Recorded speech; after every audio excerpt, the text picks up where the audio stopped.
ইতিহাস media YouTube চ্যানেলের পক্ষ থেকে সকলকে জানাই স্বাগতম। আজকের ভিডিওতে আমরা জানব ময়মনসিংহ বিভাগের সংসদীয় আসনগুলো সম্পর্কে। ময়মনসিংহ বিভাগে মোট জেলার সংখ্যা 4টি: জামালপুর, শেরপুর, ময়মনসিংহ ও নেত্রকোনা, যেখানে মোট সংসদীয় আসন রয়েছে 24টি। চলুন জেলাভিত্তিক এই আসনগুলোর বিস্তারিত জেনে নেওয়া যাক। জামালপুর জেলা 5টি আসন। জামালপুর 1 বকশীগঞ্জ ও দেওয়ানগঞ্জ উপজেলা। জামালপুর 2 ইসলামপুর উপজেলা। জামালপুর 3 মাদারগঞ্জ ও মেলান্দহ উপজেলা। জামালপুর 4 সরিষাবাড়ি উপজেলা। জামালপুর 5 জামালপুর সদর উপজেলা। শেরপুর জেলা 3টি আসন। শেরপুর 1 শেরপুর সদর উপজেলা। শেরপুর 2 নকলা ও নালিতাবাড়ি উপজেলা। শেরপুর 3 শ্রীবরদী ও ঝিনাইগাতি উপজেলা। ময়মনসিংহ জেলা 11টি আসন। ময়মনসিংহ 1 হালুয়াঘাট ও ধোবাউড়া উপজেলা। ময়মনসিংহ 2 ফুলপুর ও তারাকান্দা উপজেলা।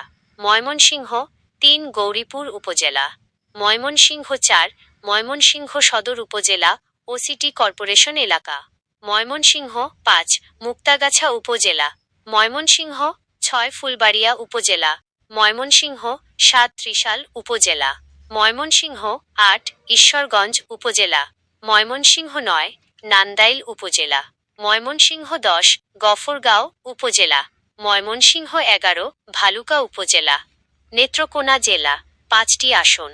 নেত্রকোনা 1 দুর্গাপুর ও কলমাকান্দা উপজেলা। নেত্রকোনা 2 নেত্রকোনা সদর ও বারহাট্টা উপজেলা। নেত্রকোনা 3 আটপাড়া ও কেন্দুয়া উপজেলা। নেত্রকোনা 4 মোহনগঞ্জ, মদন ও খালিয়াজুড়ি উপজেলা।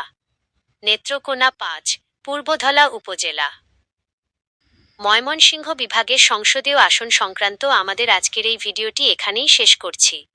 ভিডিওটি ভালো লাগলে লাইক ও শেয়ার করুন এবং ময়মনসিংহের ইতিহাস, ঐতিহ্য ও বিভিন্ন তথ্যমূলক আপডেট সবার আগে পেতে এখনই সাবস্ক্রাইব করুন আমাদের ইউটিউব চ্যানেল মুক্তাগাছার ইতিহাস মিডিয়া।